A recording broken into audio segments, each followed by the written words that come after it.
So you got yourself a super new camera and you're going to be taking it on your travels, but you're not sure what to take with you, what is essential and what you can leave at home. Well, through my many years of travelling with cameras on planes, trains, automobiles, push bikes, motorcycles and hiking, I'm going to be sharing with you the mistakes I've made in the past and the equipment that is essential. Let's jump straight into it. Now, one of the biggest mistakes anybody can make when going on their travels is taking too much camera equipment. You'll soon get very tired carrying the equipment around with you and you'll ultimately lose motivation. 90% of the equipment will stay in your camera bag, and when you get back home you'll say to yourself, why the hell did I take all this? The first thing that I would recommend anybody getting, regardless of if they're travelling or not, is some protection for their camera in the form of a cage. Now, I use a small rig cage for my Sony A6700 and it just protects the camera against bumps and knocks. So let's start taking a look at lenses, and my recommendation for the Sony system is the Sigma 18-50mm f2.8, coming in at a price of 400 UK pounds and a weight of 290 grams. This is the perfect all-day travel lens for your Sony camera. Because it's got a constant aperture of f2.8, you're going to get decent low light performance. And the performance of this lens in terms of image quality is incredible, a much needed step up over the standard kit lens. My second lens recommendation is the Sony 70-350 G lens. Put this next to the Sigma and you've got a combination that in my opinion cannot be beaten on price and performance. You're covered pretty much all the way from 18mm at the wide end all the way to 350mm, and to put that into perspective on a full frame camera that would be 525mm. The Sony lens comes in at a price of 800 UK pounds and a weight of 625 grams. This means that with this lens, the Sigma lens, your camera body and your camera cage all comes in at under 1.5 kilograms, which is just mind-boggling. So that's the only two lenses you need, the Sigma 18-50mm and the Sony 70-350. Now, there'll be some of you saying that you need more than two lenses, especially at the wider end.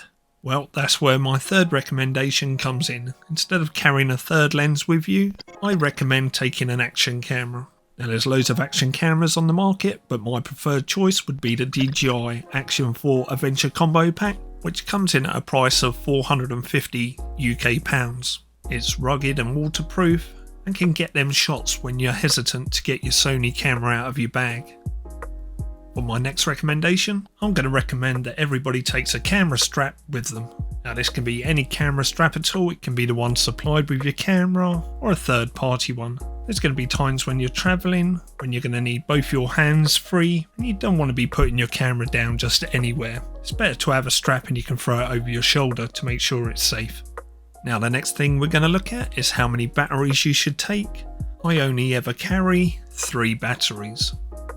Now, you're probably never going to go through 3 in one day. In fact, you're very unlikely to go through 2, but you just never know. So I always make sure I have 1 extra just in case. I also carry the USB charger with the batteries and a power brick so I can charge the batteries in my rucksack as I'm hiking or walking or travelling.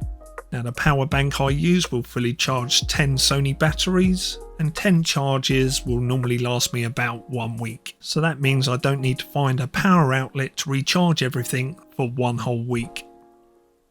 Now, my final recommendation, and this is a little bit controversial, is what tripod should you take with you? Well, this is the one I take with me everywhere. It's a mini plastic tripod with an ultralight ball head attached to it. Now, when it comes down to your personal choice of tripod, you will know what type of photography or videography you're going to be doing on your travels and probably have an idea of what tripod you need. So I'm not going to recommend one tripod for all. Just make sure the tripod you get has all the features that you need and is as lightweight as possible. So there you have it. That is my travel setup recommendation for your Sony A6700. Now, one last thing that no one should forget is their SD cards. I have a small little waterproof bag that carries about 10 SD cards in it, and every time I see an SD card on sale, I pick it up and purchase it and stick it in my bag, so I'm never going to run out of SD cards. If you have any recommendations of camera equipment that you take with you when you're travelling, please put it below in the comment section. I will leave a list of everything that I have recommended in the top pinned comment, and please let me know if you think I've missed anything. If you've enjoyed this video, please give it a big thumbs up. If you want to see further Sony A6700 videos, please hit that subscribe button. And whilst you're here, why don't you check out some of my tutorials on the Sony A6700 also? But for now, that's it. We'll catch up in the next video. Thank you very much for watching. See you soon.